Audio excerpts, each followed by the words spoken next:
saya nggak ngapa-ngapain kok. Saya kan cuma WA-WA-an aja. Saya kan nggak ngapa-ngapain. Saya LDR kok.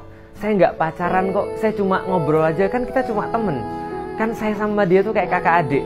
Nah, ini alasan-alasan yang datang daripada syaitan.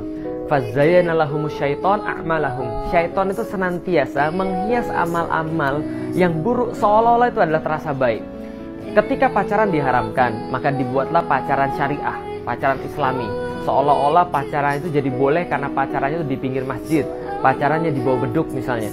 Atau pacarannya ketika Ramadan, ketika tarawehan, pacarannya dimulai dengan basmalah lalu diakhiri dengan hamdalah.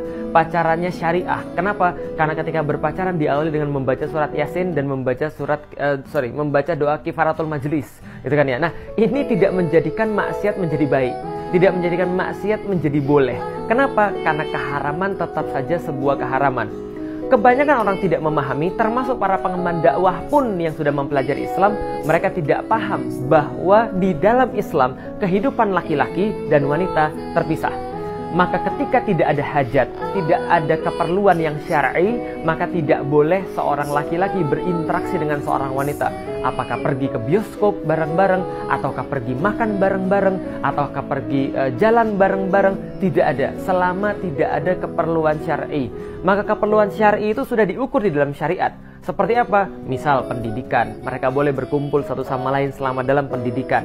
Selama misalnya menuntut ilmu. Apalagi dalam masalah pengobatan atau kesehatan. Maka seorang laki-laki bisa berobat pada dokter yang wanita. Demikian sebaliknya, seorang wanita bisa berobat pada dokter laki-laki. Dalam masalah peradilan, ketika diperlukan untuk membuktikan sesuatu yang berkaitan dengan pengadilan, maka itu pun boleh. Dan perkara-perkara lain yang diperbolehkan oleh syariat. Semuanya boleh. Nah, hanya saja kebanyakan kaum muslimin mereka menganggap remeh hal ini. Lalu mereka berkholwat dengan cara apapun.